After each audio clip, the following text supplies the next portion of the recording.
Something happened to the phone. Don't know what. So I just put another teaspoon in there.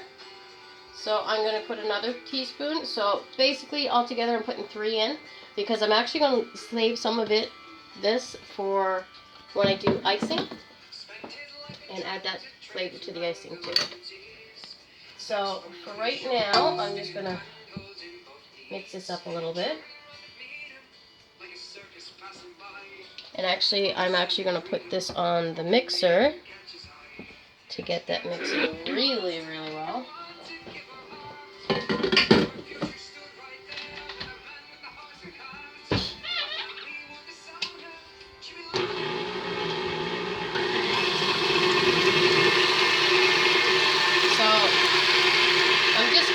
Ready, because once that is all melted, that actually is going to go in here until it's nice and smooth, and then we add everything else.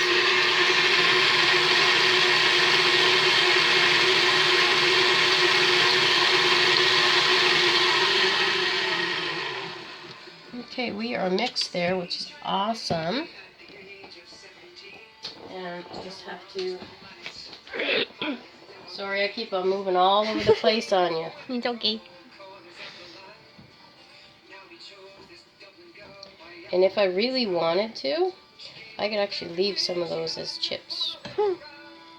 It's an idea. Yeah.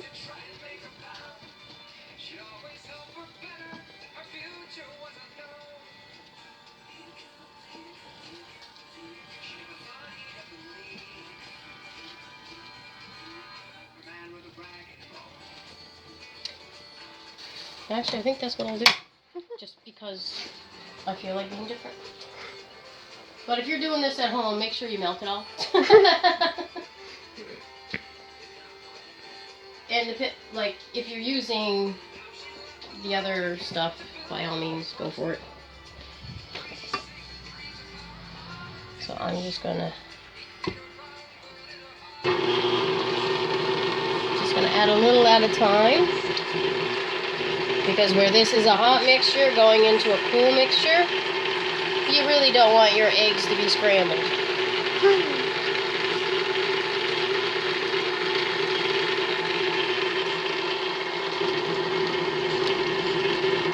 So now I'm just going to add the chips in, the rest of them, because it did melt fairly well.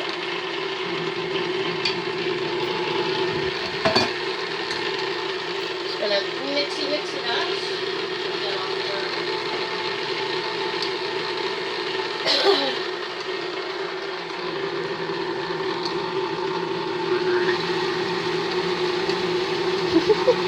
Thank you.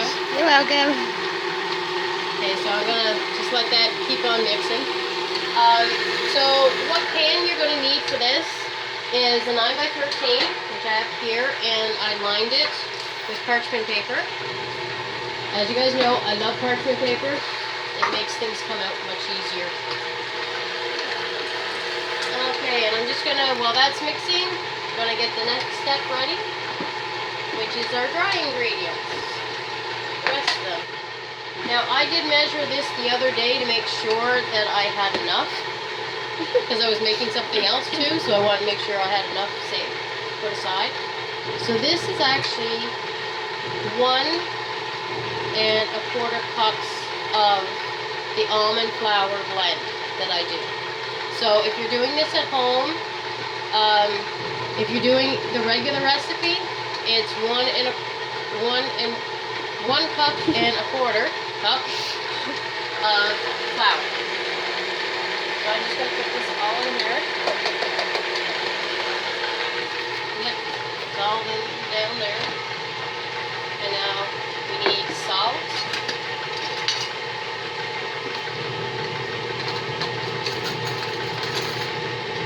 A teaspoon of it.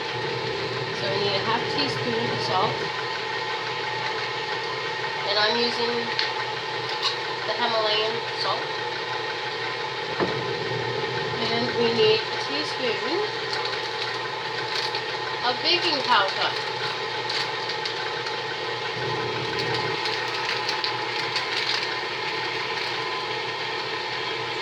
So that's a ½ teaspoon.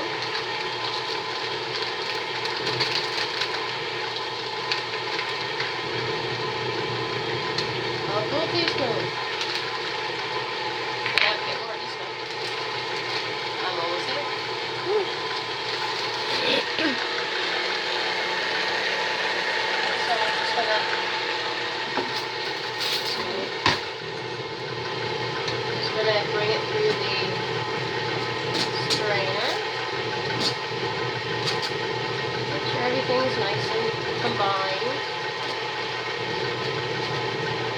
Now I have noticed, because it has been hot in Cape Breton, that this flour actually, like it forms because of the moisture.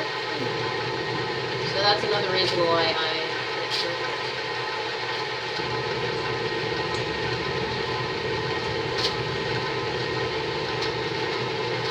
And preheat your oven to 350 as well. I did that before it went on air.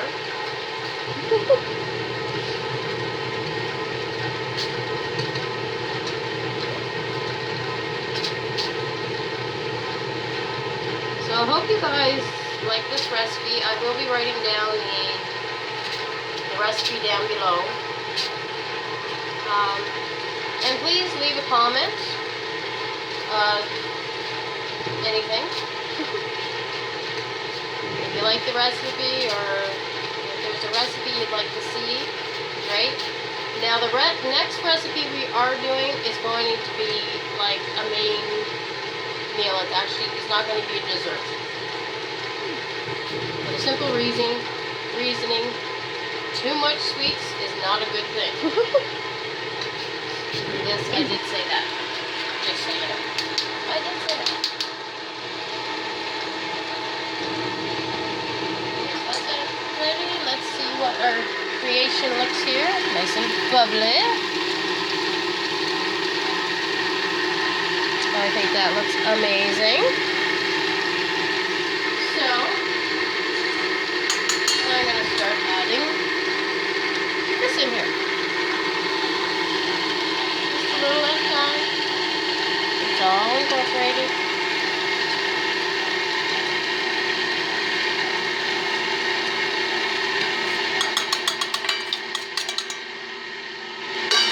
That gets it easy. And I'm going to take this here.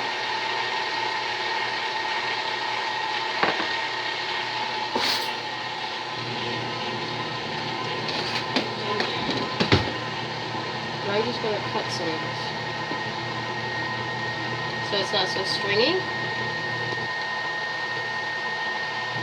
That should take that much for on top.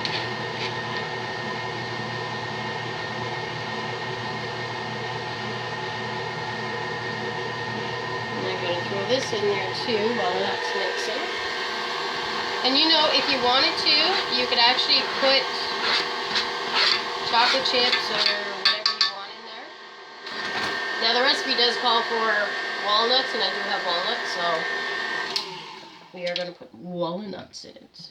Yum, yum. Just going to scrape down the sides to make sure we get all the flour incorporated and everything to look really, really good.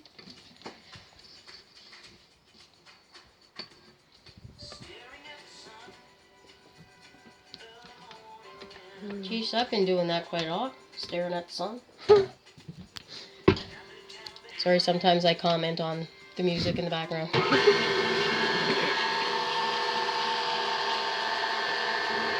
it calls for a cup of walnuts.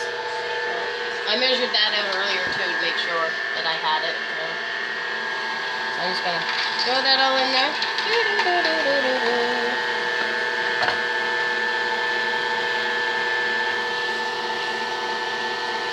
It looks yummy just like that, but we gotta cook it.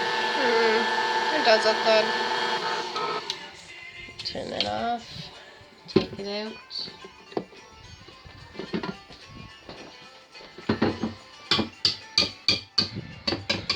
Get all the goodness off. There. The whisk is clean. Yummy.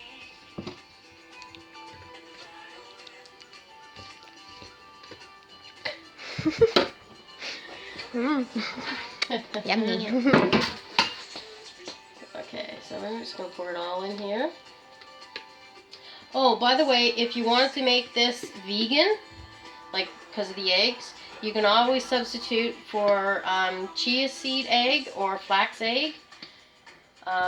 Just be aware that it won't go up high as to a normal, using a normal egg. But you could probably always put just extra baking powder in it. Like instead of 1 teaspoon, maybe try putting 2 teaspoons in it, and you might get the height that we would like.